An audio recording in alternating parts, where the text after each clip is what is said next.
Good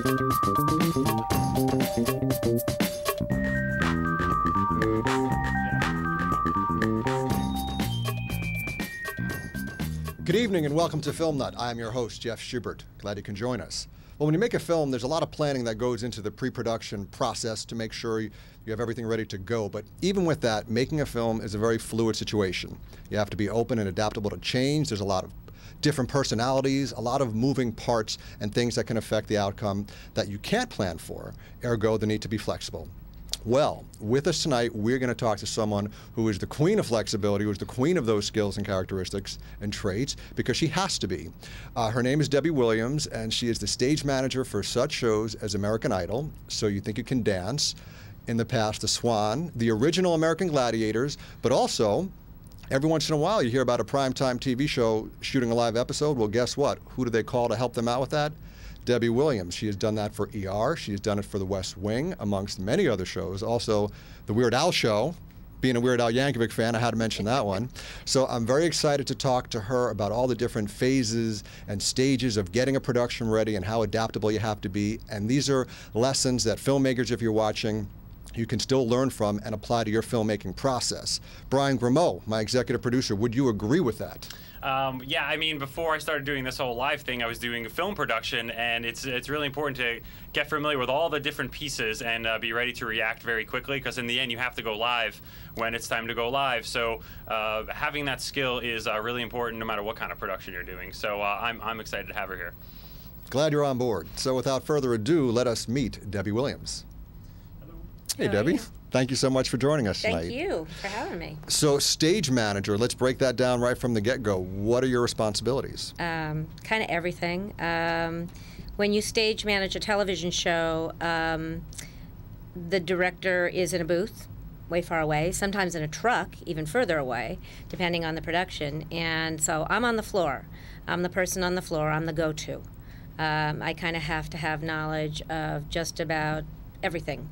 And that's what you have to do when you do that job. You know, you have to interact with lighting, interact with audio, interact with set design, everybody. So you have to know the needs of each individual department and what's missing, what's present. Yes, right. And I will say that that job, being on the stage, is the job that every other department, everything they do funnels into that place.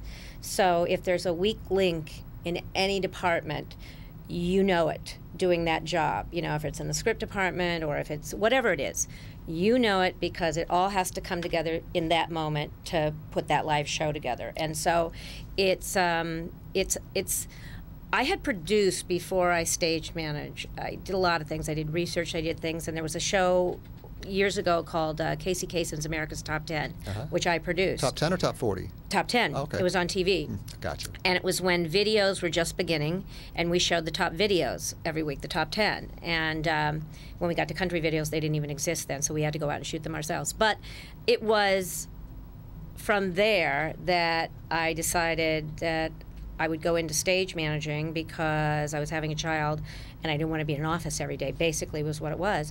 But when I started stage managing, I realized that it was a job that was so defined and I had to know so much more even than being a producer, which was amazing to me. But it does all come together in that place on the stage, and you can't fake it. Right. You cannot fake it. Right. It is what, when you go live, it's up to those people in the booth and you on that floor to pull that together. And so there is no faking it. And so I had to learn a lot more than I ever had to learn to be a producer. Right, because you're dealing with all the department heads. Yep. You have to be a confident decision maker. Yep. And in order to be a confident decision maker, you have to know. You have to know what you're talking about. What you're talking and you about. have to be organized. And in my life, I'm not the most organized person. But when I work, somehow I'm able to pull that together, and I am the most organized person. So where did you get that knowledge then? Where did you study lighting? Did you study camera? Okay. No, I was always a performer. I was always a performer. I grew up as a child with the ice shows. My parents were gold medal ice skaters, and so I grew up in Ice Follies and Holiday on Ice. We traveled for the first 16 years of my life on the road, and so I was always around all those people, you know, and you're living as a performer, and you have to understand that a little bit. But I was always a performer. I came to this town as a dancer. I was hired by a choreographer. I did a series in the 70s. But while I was doing that series, I was looking around and going, you know, when this thing ends, I want to work in TV. And that was my transition. And I still had a ton to learn. But I used that 4 years I was on that series to kind of look around, see what everyone was doing, and learn. Great. You know? In the intro, I mentioned ER. Yes. Now, traditionally, on a scripted version of ER, what the production coordinator would do, what you normally do, or the UPM? The first AD would do, you know, they have their ADs, they have the first, the second, the third. What they did is they brought live people that did live shows, the group of us that came in, do the Oscars, the Emmys, the Grammys, American Music Awards, everything. So they brought, I forget how many of us there were, maybe 4 or 5 of us. And we hit the ground running. None knew the characters or anything, but we hit the ground running. First day of rehearsal, Tommy Schlamme was the director, and they were creating a continuous piece that was a 2-hour show. And as it went from scene to scene, we had their ADs walking along telling people what scene numbers they were to get ready. And all of us who worked as stage managers were dressed in doctors' gowns, and we would walk from room to room, and when a scene started, we wouldn't count it down. We would say, okay, 5 seconds to the scene, and then we would use a technical medical term as the beginning of the scene. Like if I was in the operating room, when I said bag 'em, the scene would start. And that's how we did it. And so it was a hybrid, you know, it was film people and TV people coming together, and we're all standing there going, you know, how do we do this? How do we do this? And we just had to figure it out. And it was very cool. Wow, meeting of the minds. It was. That was fun. We have an instant message coming in I want to get to. Monica would like to ask, many of the previous seasons seem to have a close-knit family. This season seems different. Is it just not as obvious to the audience, or is this season's group just more independent? On Idol, are we talking about? I think So You Think You Can Dance. So You Think You Can Dance. No, this is a great group on So You Think You Can Dance, and it's as much as a family. I mean, every year we become a family. Last year's group was a very, very strong group, and when I came into this year's group, I didn't think it was going to be as strong, and I didn't feel I was going to feel the connection to these kids like I did last year. We're at the end of the series. I feel the same connection. You know, these are really good kids without egos and talented, but work together and like each other. It's a good group of kids this year. You were telling me before we came on that you were using the metaphor of comparing it to like senior year of high school or senior year of college, or perhaps on all these shows. All these shows, Idol, and you get real close, and you do, and then they leave you, but then they come back and visit after they've graduated, you know. And we always talk about it, like on Idol especially, because they go out and some of them become so famous, and we look at it as this is our time to teach them what it is to work with a crew, and how to be respectful of everyone's jobs, no matter what they do, because these are all people pulling for you. And, you know, between Ricky Minor, myself, the singing teachers, we all try to impart this to them so that when they go out in the world, they're not total assholes. Right. You know?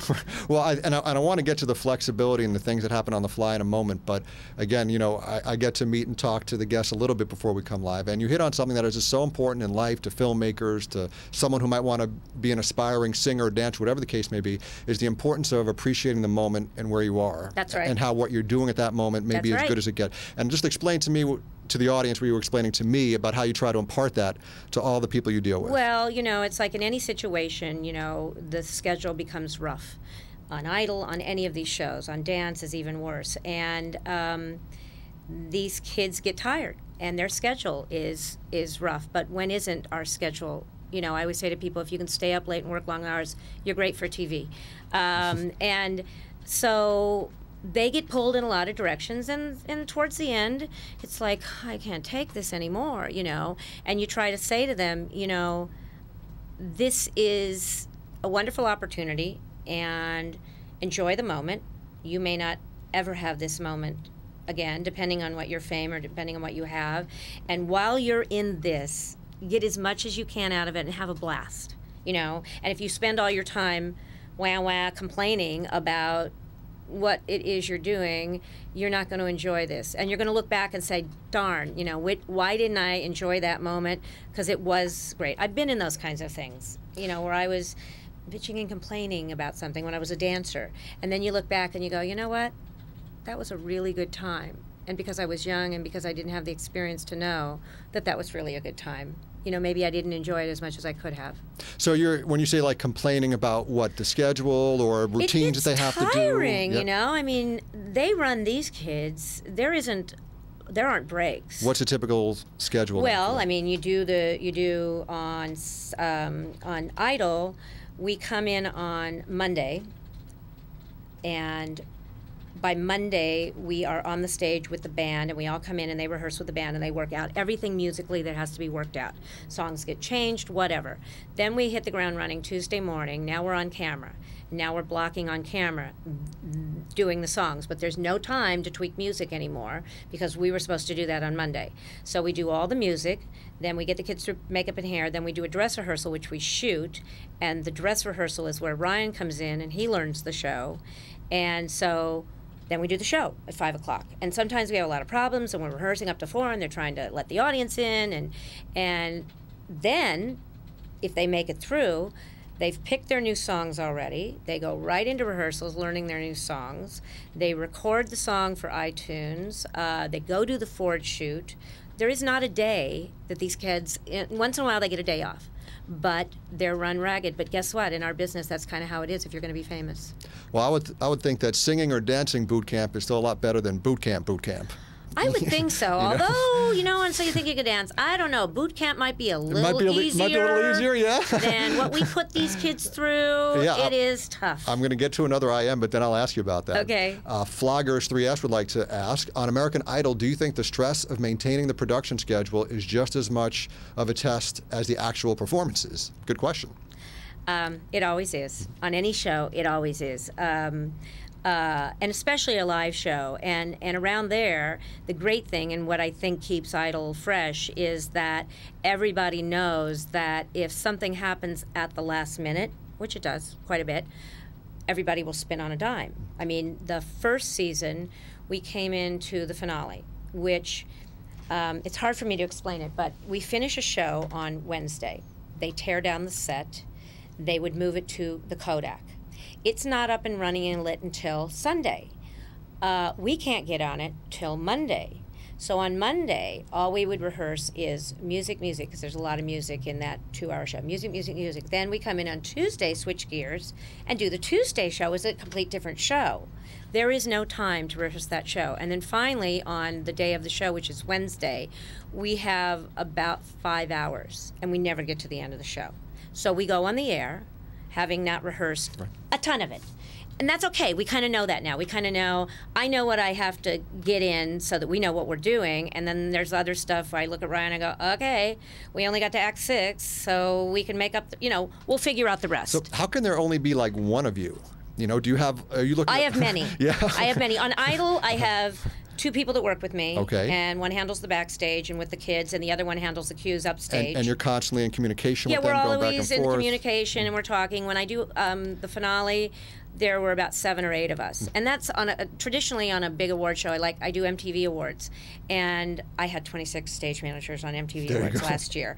So there can be a lot. And it's very dissected, how we work. There's a talent area, there's the stage area. It's very dissected that way. But the thing that I was starting to say about Idol is Fox came in the first season and 17 minutes before air said, we would prefer that Act 2 be Act 1 and Act 1 be Act 3. And this is 17 minutes before air. So we get called to the truck, the video truck, and we all sit in there, the cameramen and everyone, and they're explaining this to us. And people are going, are we going to get rundowns? Are we going to get things? And the AD and I both go, no, just write it down on a piece of paper. So we write it down, and our take on the whole thing was, my take was, let's get to commercial 1, and then let's talk.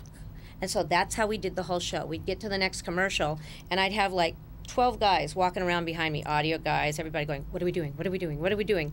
And then you'd say, okay, next act, we're going to do this and this and this. And that is how we did that finale that year. Wow. And I mean, it was nuts, but we did it. Is there ever, are you ever allowed to say no, or does someone come to you? Okay. I am allowed to say no, and I do. Okay, so You so know? people come to you and say, okay, we want to do this within the next 3 minutes, and you can say no. Yes, I can say no. Can you talk about a situation where that happened? There have been times like that. I mean, there's been times on Idol like that. I remember one time they came in, it was the very beginning of the series, and Nigel and Ken, new producers from England, and trying to accommodate people, and so we had a seating order on the couch of pain, you know, when we boot somebody. So we had a seating order. And when you have a seating order, mics are assigned. There's a number assigned to each mic. In the audio booth, he's got a little dial that he can bring up every mic, but it's strategic. So they came, and it was like 4 minutes to air, and the executive producer came to me and said, they want to change the seating order. And I went, no, we cannot do that. And he went, why? And I said, because it's going to be a train wreck. No, we are not doing that. If they wanted to come earlier, we could have done that, but we can't do that 5 minutes to air. So I am happy, you know, if I think that it's going to be a train wreck.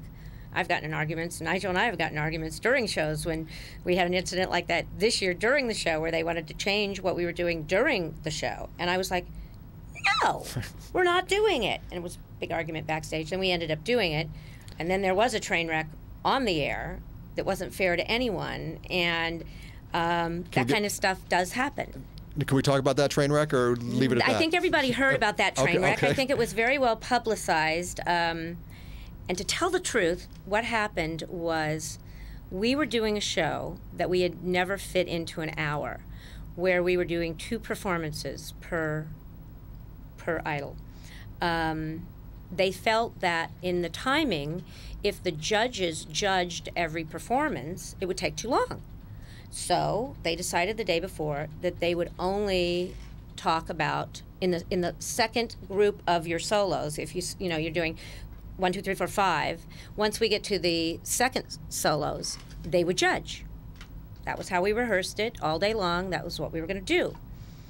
So we got into the show, and the judges were sitting there, and I said, things were crazy that day, and I said to Nigel, do the judges know they're not judging the first 5 songs? And he looked at me and went, and then he ran over to the judges. And I went, uh-oh. And so then he told them they weren't going to be judging the first 5 songs, which was not taken well. They didn't like that. So there were discussions going on in the hallway. In the commercial breaks, the judges always leave, and they go out, and Simon smokes his cigarettes. And so they're out there, and there were discussions being had. And so the AD starts yelling in my ear at one point in time. We're coming back, and he's counting like 20 seconds back, and he goes, Debbie, listen to me, listen to me. And I'm like, what? And he goes, they want to bring all the kids out after this 5th song and judge them. And I'm going, what? We didn't rehearse this? All of a sudden, I see Nigel running around. He comes back, and I stood there, and I went, no, we are not doing that. And he went, yes, we have to do that. And I said, this is not fair. It wasn't fair to Ryan, I felt, you know. So Ryan came over and said, what do you want to do? And he said, we want to do this. And Ryan goes, okay, I thought we were going to be long, but okay. And so we sent the kids out. They didn't know what was going on. Nigel ran over to the judges and quickly said, you're going to judge them. The judges do. It's no surprise, and they made such a big deal about this. It's no surprise that the judges watch rehearsal. They have always watched rehearsal. On any show like this, they watch rehearsal. Not a big deal. You know, just like you would do your homework to kind of know what you were going to say on the air, have some ideas. Nothing is written for them. They just like to look at things before and have a good idea of what's going on. So much was made in the press about that. I think it was so silly. And oh, what? Because the press thought that somehow took away from the authenticity of it, or something? I don't know what the press thought and why they made such a big deal about that to me, because I think that that's a necessary thing. If you're doing a show, you want to watch the rehearsal, and you want to have some ideas in your head about what you're going to say. Any good on-camera person would do that, and it's not like they are not told what to say. They say what they want to say, but it's a way for them to get it, in their head. So when they got to Paula that night, she had her notes from watching the 2 songs in the rehearsal. She started saying something about the 2 songs. Meanwhile, Nigel had just run over to them and said, you're going to do this, And it's like, what? What? Everybody was kind of thrown. And so she started talking about the 2 songs that Jason did, and we're all going, did she just say 2 songs? Oh. Is that 2 songs? So Nigel and I are standing, and I went, she just said 2 songs. So I'm yelling at Ryan, she just said 2 songs. Ryan's looking over me like that, what? And by then, Randy and Simon were trying to help it out. And then the next thing was on the internet, and it was everywhere that she had been drinking or something, which was not the case at all. And it was one of those things that got thrown at them quickly. And it kind of wasn't fair. Do sometimes those things have the effect of giving you buzz, though, and attention because they spread on the internet? And absolutely. Yeah, there you go. Absolutely. Yeah. And that's what everybody kind of said after. But then Ryan said something the next night, about Paula, because he felt, Right. that he needed to. And I was so glad he did, because she's a sweetheart and she didn't deserve that. But there was a buzz. Right. There was a buzz. And a lot of people go, oh, people started watching more, Right. After Sure. that. I guess it's the train wreck. Let's see what happens next. It's the train wreck theory. Just wait a minute. Would like to ask you, how did you get to be where you are today? And what did you start off doing to get to the top? As I said before, I started out as a dancer, and then I made this transition into production. And I knew a lot of people. I had met a lot of directors when I was working on the series. I was doing the old Donnie Marie series in the 70s. Met a lot of directors, so I knew a lot of directors. And my ex-husband said to me after I had my baby, why don't you stage manage? You know the stage, you understand talent. That would be good for you to do. So then I started talking to different directors, and I had to join the Directors Guild. And I did, and started working. My ex-husband worked in game shows, so I did some game shows, just to kind of learn, and knew a lot of people in variety, and variety is what I really wanted to do because that's where kind of my heart is. And so I started doing award shows, People's Choice Awards and American Music Awards and things like that, and doing lots of different things. As a stage manager, when you're doing big shows, it's very dissected. So you can lead talent and just deal with the talent flow of a show, which is a jigsaw puzzle. On a 3-hour show, it is a jigsaw puzzle. So I started learning how to do that, and then eventually I got an opportunity to start firsting some award shows. First assistant directing. First stage manager, it's called, but it's like in film, the first AD. Okay. That's exactly what it is, and we just have different terms for it, and because we are the bastard children in television, and so I just started doing that, and it was something I really, really loved because. I have a bit of a theater background, but when you stage manage an award show or a big show like that, and you're on a theater stage, you have to know how to write the rail cues. You have to do every set cue. You have to do every talent cue. You have to do everything, and that was stimulating to me.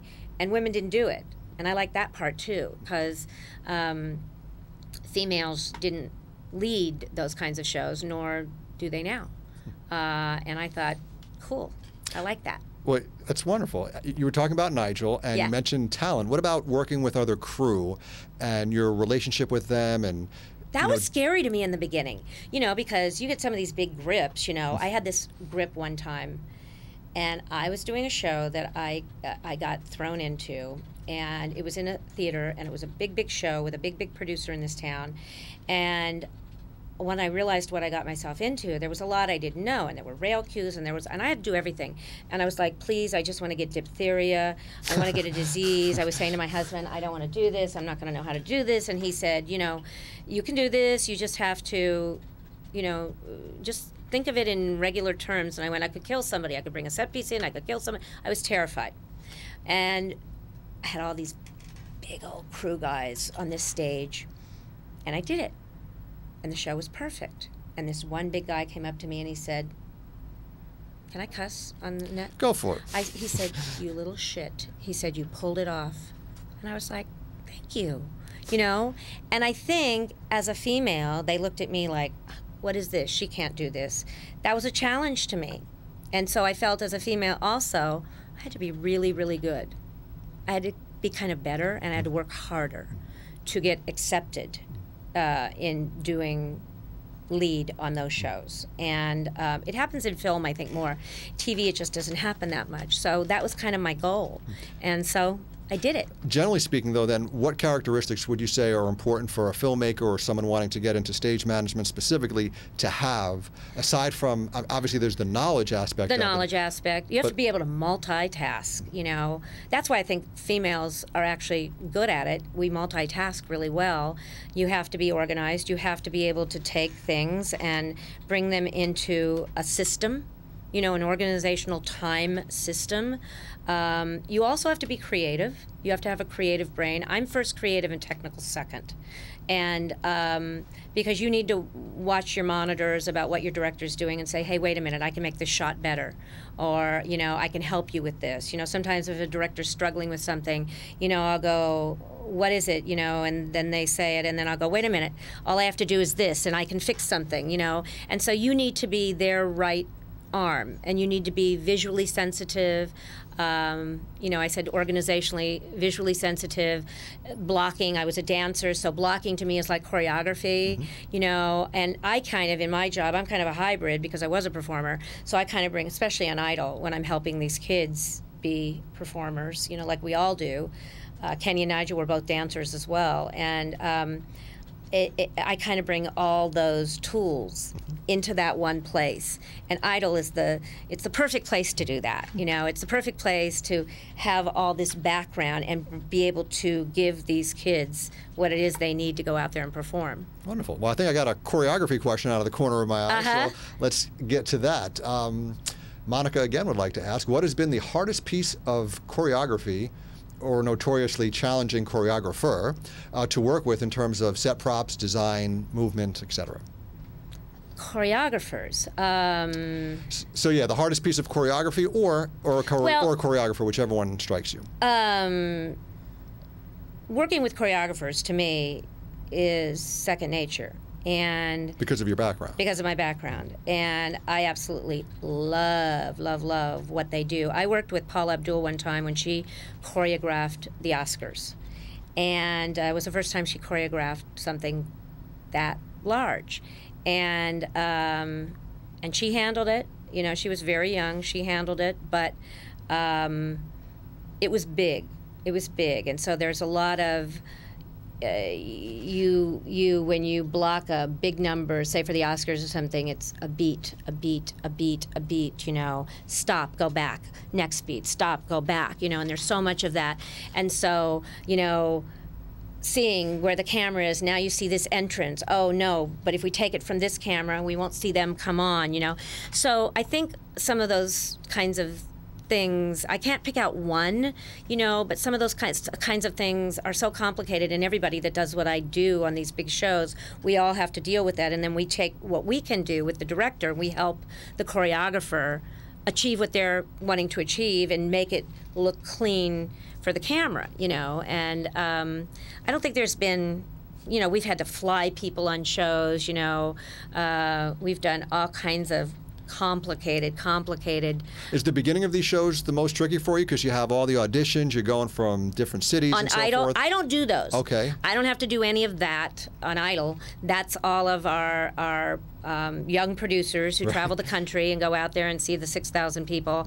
And I don't get them until we hit the Come to Hollywood week. And then I go and I see the Come to Hollywood week, and we get our 250, whatever they are, and 4 days they put them through their paces and they pick out, I think it's top 30 or something, they pick the 30. And sometimes at those auditions it's real clear who are top two. There have been seasons like that, and then sometimes you look and you go, I don't have a clue. You know, and there's always the dark horse who you have. Kelly Clarkson was a dark horse. I didn't notice her till like the 5th show that we did. Carrie was a dark horse. Carrie was as inexperienced and as green as they come, and so I didn't notice her. But you know, it's that whole thing is it's just an amazing process to me. Yeah. You know, seeing them from that very first audition, you know, and you look at them and they're just a nobody. Right. And then see them achieving this fame, Right. and seeing people bring cards and adoring them. Well, it's and also from this nobody to so excited to get on the show to now complaining about all the well, work. that happens. You know? That happens, but I smack that out of them really quick. I don't let them get away with that, nor does anyone there. Well, you know, good. we kind of smack it out of them. Absolutely. Well, Yep. speaking of dark horse, that makes me think of Brian Grimeau for some reason. Well, only because you know, I'm a huge fan of Idol. I'm not so much into dancing, but I'm a huge fan of Idol. And what we always wonder as far as that dark horse thing is, I don't know if you can answer this exactly. When you're watching the early episodes, it seems to me that they have to try to pick some people to do those intro packages for the in-between B-roll. Yes. And they hopefully luck out, and the person, either is it them lucking out doing the B-roll on those people, or is that somehow subconsciously affecting voting of people down the line because they've seen that person more? Like, how do you feel that There's affects always the voting that, down you the know, line? everybody are you talking about like when we do the stories in the beginning? Yes, And yeah. so sometimes some people have more of a story background than others, and some people complain when they get on the show that nobody ever saw me, you know, they didn't see that. I think it has to affect viewers, and I think it has to affect voting, because I think that you now have a vested interest because you watch that person going through the audition process and doing something like that, that you now want to see them do something, or if you don't know them, bye-bye, I don't care. So I think that B-roll stuff in the beginning, I think it has a lot to do, but it's also about, and Kelly Pickler said this to somebody, she said it to our kids when she came back and visited this year, she says, you have to find your identity.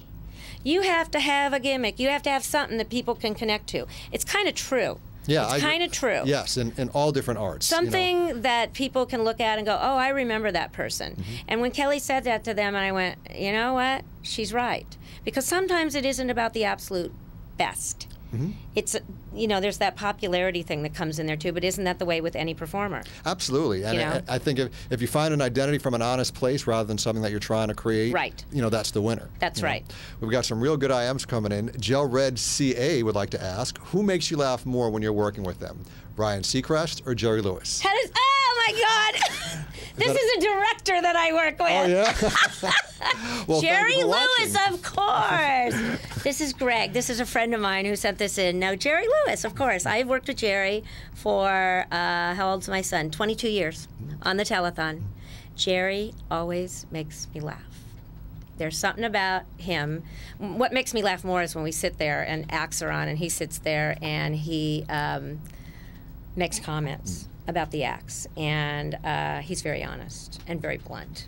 And it's funny. I'm sure. It's very funny. But in fairness to Ryan, you did like his scene in Knocked Up, right? I loved it. I thought he was brilliant. He acted it for me in a dressing room, and I thought he was brilliant. You know, Ryan's pretty funny. Now, Simon liked it too, right? No, Simon did not like it. No? He told Ryan to shut up, and he didn't want to watch the scene anymore. That sounds like Simon. Right. Ex-Dancing Banana would like to ask you, who is your fave idol? Fave idol. And I do quote these. I'm not saying Yeah. fave. Who's my fave?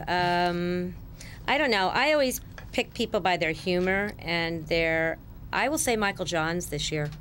He was a blast. We were sad that he left. We adored him, and he was funny, and there was something about him that you just had to love. So I don't want to offend any of my other idols, but Michael, he was right up there. He was a hoot. Now, you have another Jerry Lewis connection that you might not be aware of. What? Mr. Grimeau. Yeah, that's the reason I'm a Debbie Williams fan, and like at the end of Idol and of other productions, I see the credit. I'm like, yes. I guess what my question is for advice for people. When I was just starting out in Hollywood, I was an absolute peon on the Jerry Lewis telethon. Where? Below, just for you people that don't know, below PA, below production assistant, is a thing called talent escort. Oh, yes. Yeah. And you basically you volunteer, and I think this was a charity anyway, but you volunteer, and they basically stick you with a celebrity because they're not going to give a celebrity a headset to keep track of them. So they assign you to someone famous, and you stick with them, and then when you need to get them to stage, you get them to stage, and that's what I did. And that was great because I got to meet, I was like walked Larry King to the bathroom. And Where'd you do it, at CBS? It was at the hotel in Beverly Hills, that one. Oh, you're kidding. Yeah. So what happened was, I'm this no one. I just started off in Hollywood. There's these crazy African dancers, and they danced on this stage that really wasn't set up. The Debbie Allen dancers. Yeah, and someone scratched themselves, and I was one of their escorts because there was like 50,000 of them.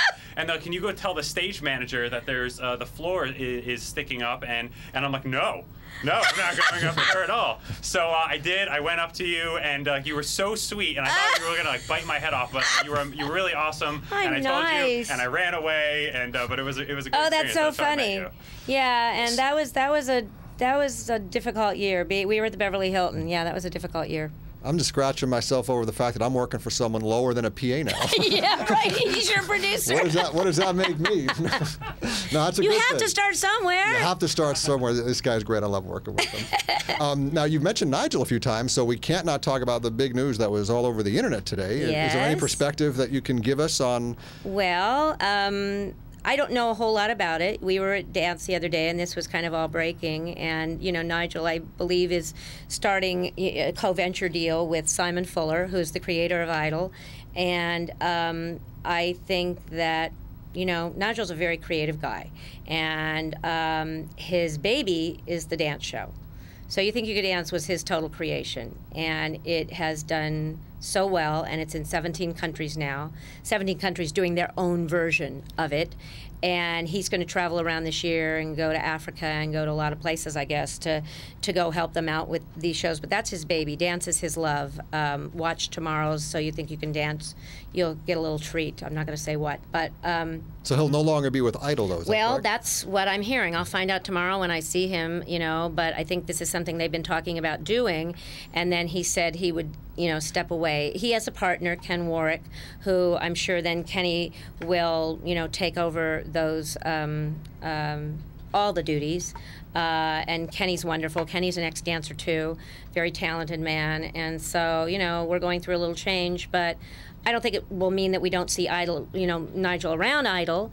I don't think he can stay away, but the day-to-day, I just think he won't be as involved in. But he's going to go out and create more good shows, and he's kind of a master at it, you know, and loves it, you know, and is passionate, and I think that the shows kind of show that. Before we were talking about the comparison of the dancers boot camp versus real boot camp, and you were saying they might have it a little harder. How much dancing do they actually do, and how, are you shooting all of it and then cutting the best of it in terms of the rehearsal stuff? What we do is we do like 3 rehearsals in the morning. We do one to let the camera guys watch, and we do use the steady cam on the stage a lot, and so he kind of has to see the choreography before he goes up there so he doesn't kill someone because he's moving around with them. And then we do a pass where we shoot it.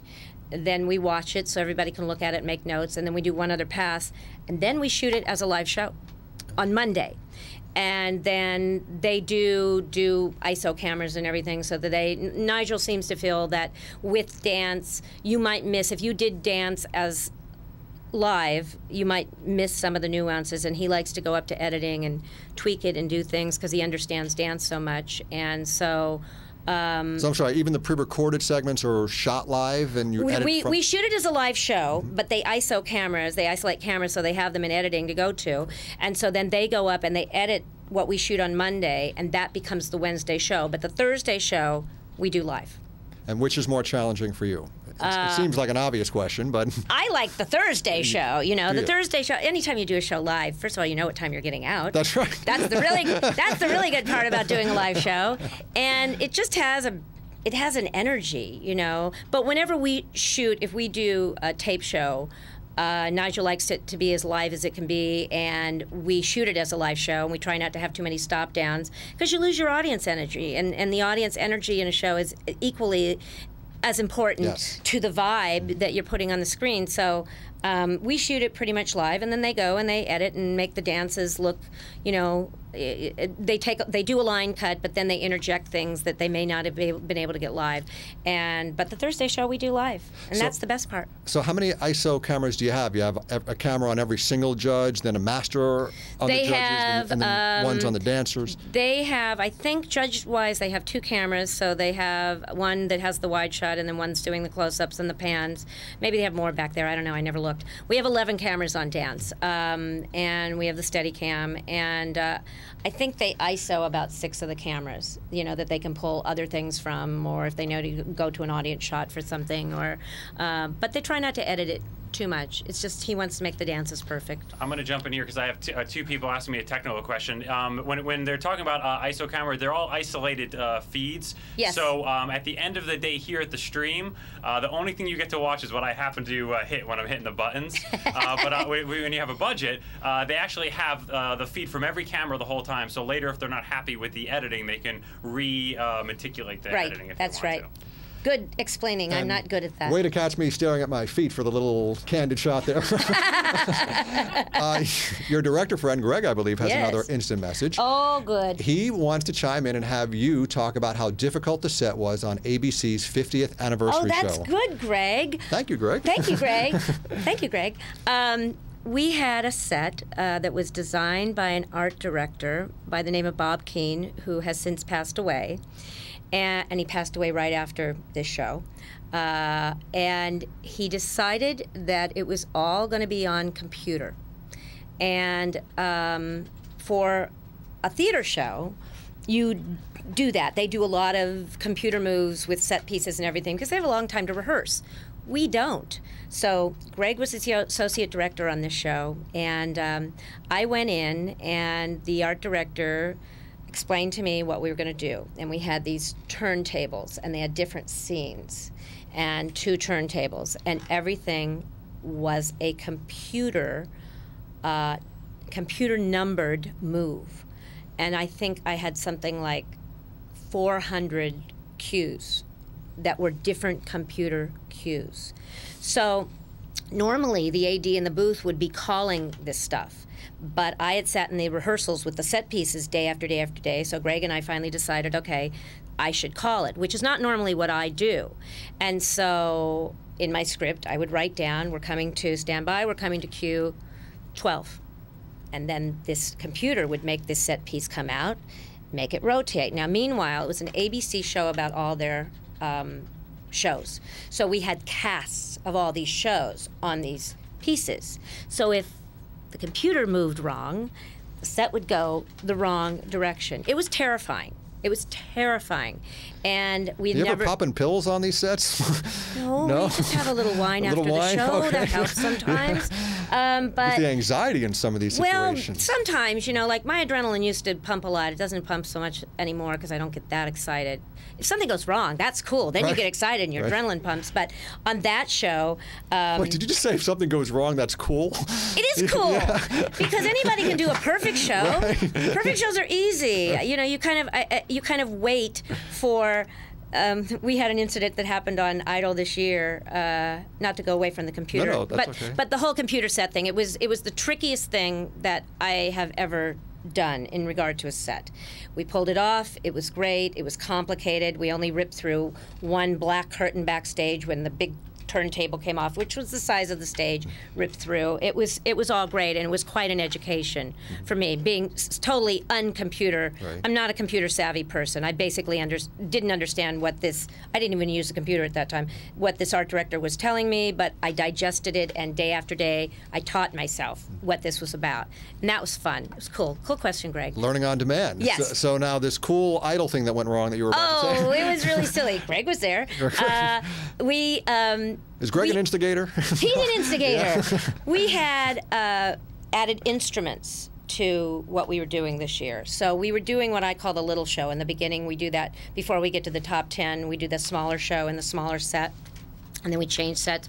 So David Cook had a guitar amp, and it was a 4-minute commercial. I had to go to the bathroom. So I decided to run to the bathroom while they were setting the amp up on the main stage. So I run to the bathroom, I come running back, and they go, "We're having trouble with this amp." And I go, "What's the problem?" And it's not working. So they're trying to change it out, they're trying to change the cables, they're trying to do all this, and I'm going, tell me if we're gonna be okay. Now Greg's saying in my ear, okay, 40 seconds, and I'm saying to the tech guy, I'm going, "Dave, tell me, are we going to be okay?"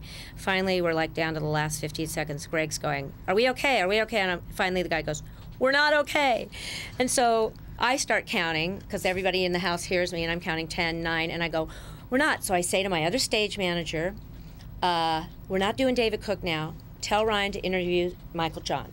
So he interviews Michael Johns, and then all of a sudden, Michael Johns, he says, Michael Johns is up next. Michael Johns going to sing. Michael John looks at my stage manager and goes, what do you mean I'm going to sing? I thought it was David Cook. He goes, we're having trouble with the amp. Meanwhile, I look down on, we're up in that red room. I look down the main stage. That amp is still there, and we're in a video package that's like 30 seconds. I'm screaming for a prop guy. No one's coming, so I ran down on the stage, and Ricky Minor, who was standing there, said I literally picked the amp up, and I was saying to parents that were sitting there, help me to get this thing off of here! You know, so I pick up the amp, and meanwhile, Greg's in the booth. They have to change the phone numbers. The prompter people had to change dialogue. Everybody just went into high change mode. I don't think the producers in the booth even knew what was going on. And so we just kind of changed everything. Changed the phone number, copy changed. Ricky Minor knew that we were going into Michael. Everybody just went into their mode. It's like a fire drill. It was like a fire drill. And after we finished it, I walked over to Nigel and I just went, oh my God, you know. Nigel gave me a hug, and Greg said he turned around to the producers in the back of the booth, and they're sitting there going, what is going on? What is going on? Yeah. And it all changed, and it was all wonderful.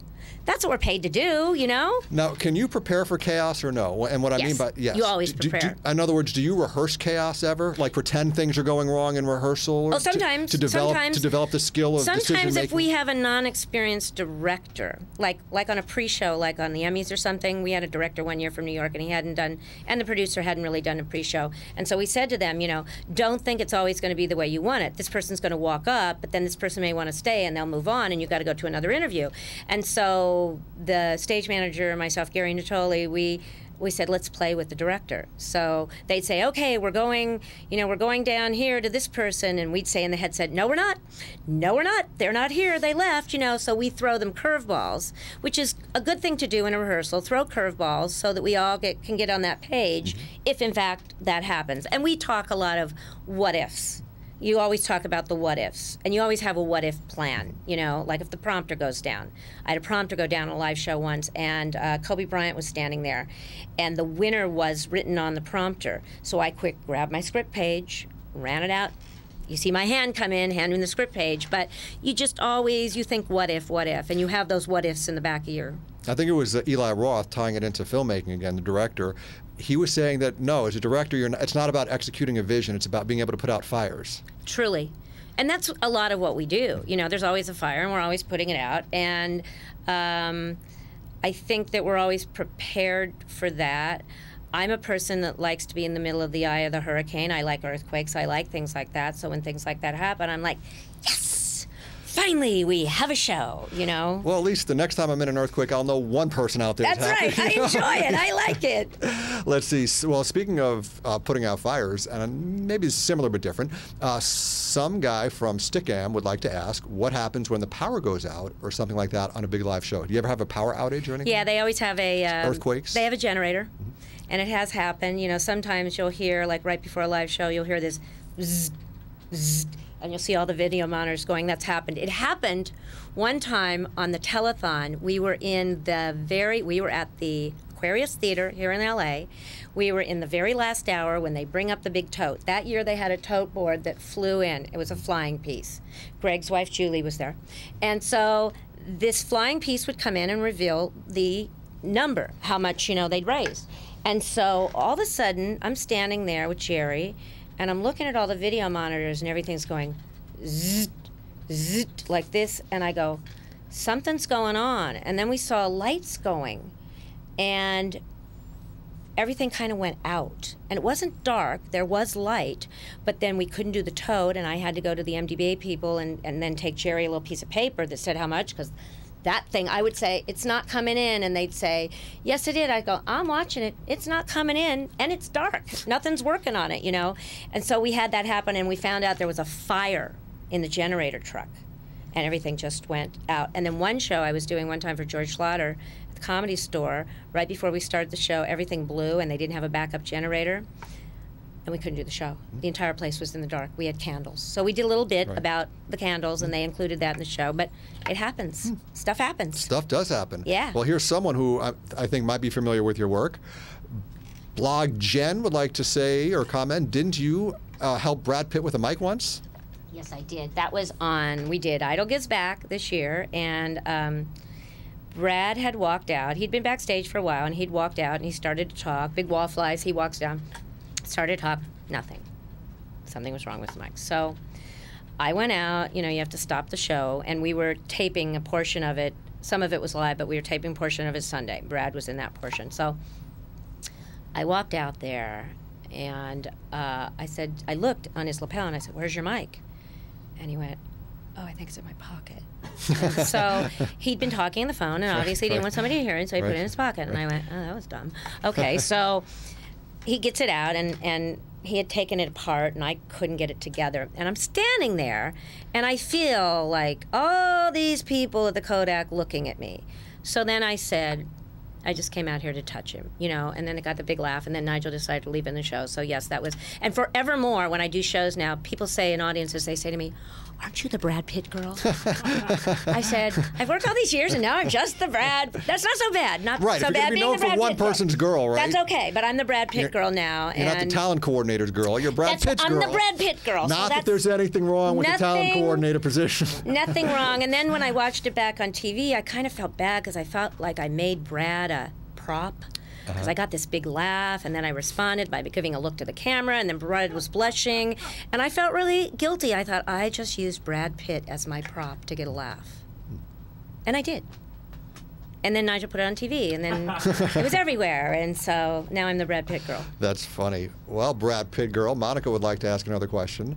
During the judges' deliberation, after the Dance for Your Life sections, how much consideration do they give to future ratings, audience favorites, previous performances, and partner pairings? You know what? I don't know what the science that goes into that. Nigel always kind of says it. He kind of says, judging by some of the past things you did, even though your solo may not have been so good, we're going to let you go through.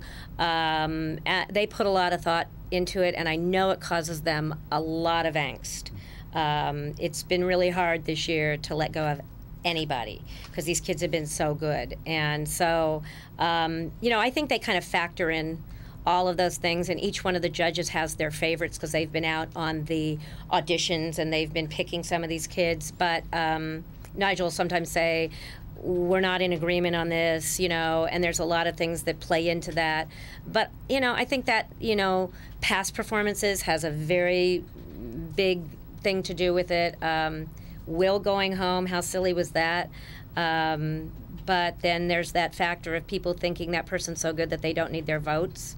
But the judges, I don't know. I think there's a whole lot of history stuff that goes into that decision. It's just not that moment. Now, you were alluding that you keep in touch with dancers and singers from previous seasons. They come back and visit us. They come back and visit. So what are some of the dancers up to? Do you know of any success stories? One of our dancers from last year, Neil, is in the new MTV movie The Mall. And he just finished that, and it's being promoted now. It's not out yet. So he's the first one that's done something like that. Benji from season, I don't know what season Benji was, season 2 maybe. Benji was in Christina Aguilera's video. All of our kids have been with Gwen Stefani. I see them on award shows. Gwen Stefani, Janet Jackson.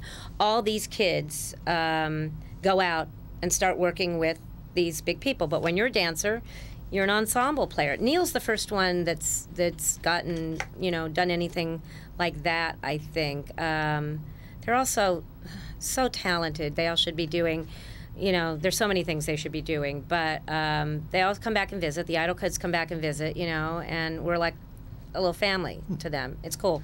What's one thing that might surprise someone watching about being on one of these shows, a reality show, whatever, that they wouldn't necessarily think how would be exhausting it is. How exhausting it is. How bloody exhausting it is, and how tired these kids get, and how it's a lot of work. And I don't think these kids know how much work it is. Even when they do those group numbers, which some of them really don't like. And I would say to them, I go, you knew what you were getting yourself into. You want to be on American Idol, you have to do a group number. And I think that they see it but they don't quite know how much work goes into it. And I think that when people saw how hard that they have to work and how they're pulled in so many different directions, it's what separates, I always say it separates the men from the boys, you know. If you're faint of heart, it's not for you, you know, because it's exhausting. And then to do what you do, to try to be a PA or get involved in some way? Intern, yeah, I always PA. tell people, you know, get in, be a PA, be a runner, you know, and when you're a runner, just kind of look around and see. You know, women always watch me on stage, and when we're doing a live show, I make it look effortless, and I make it look.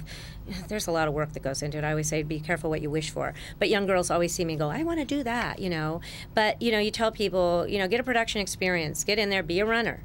You know, eat crow. You know, work your way to that place. No, a runner is someone who just goes and gets stuff. They right? do everything. They do everything. They deliver and pick up and whatever. They deliver and pick up, and they're a runner. And how hard are those jobs to get? Someone comes here from the Midwest, wanting to get in show business, wanting to work, you know, stage management. They want to be a PA or runner. How accessible is that? There are internships on just about, you know, in every company in this town, there are internships. So they would contact the production company, Yes. the networks. Yes, and the production managers on shows, and they want to work for free. People love free people, you know, but, you know, it has to be the right type of person, and, you know, you can't be a flake. You will work the longest hours you've ever worked, and that's what everybody's looking for.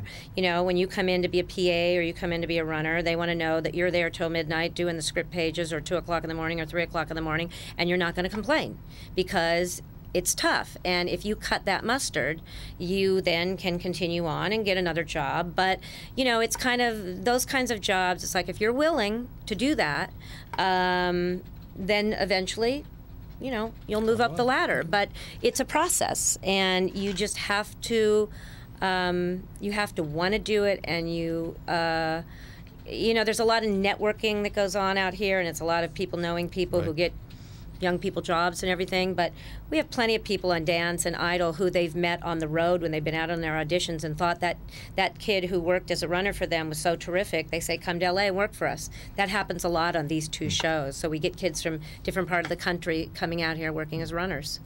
Well, in a very large font, website guy would like to ask or state, most other industries, work for free would be completely unacceptable. Why production? You got me. I don't know, you know. That's not entirely true. There are internships in other There are fields. internships, and we get a lot of kids like from colleges, like from Emerson and places like that. A lot of kids from Emerson come out here, and they want to intern. And I don't think, somebody told me, because I got a cousin a job on the Golden Globes as an intern, and they said, we have to pay him.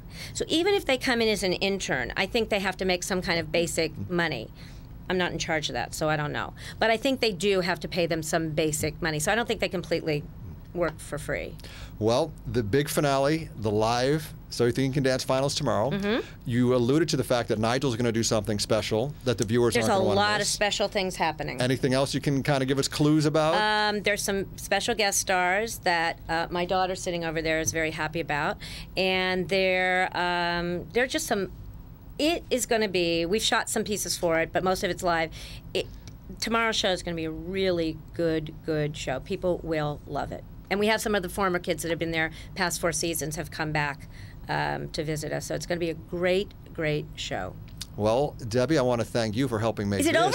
a great show. Oh, good. Yes, it absolutely is. The time flew by, didn't it? Perfect. I love that. Well, good. Well, we thank you so much for coming in. Thank you. Brian, do you have any last questions? Because I know what a big fan you are. I'm a happy camper. I'm cool. You're happy? Okay, cool. Well, You can come to the telethon this year, and I'll give you somebody really cool to like Charo or something. All right, cool. Yeah, that's awesome. I'm down. See, that's how come it always pays to do a good job and be good, because, right, years later, full That's circle, right. they come back You're only together as good again. as your last job. That's right.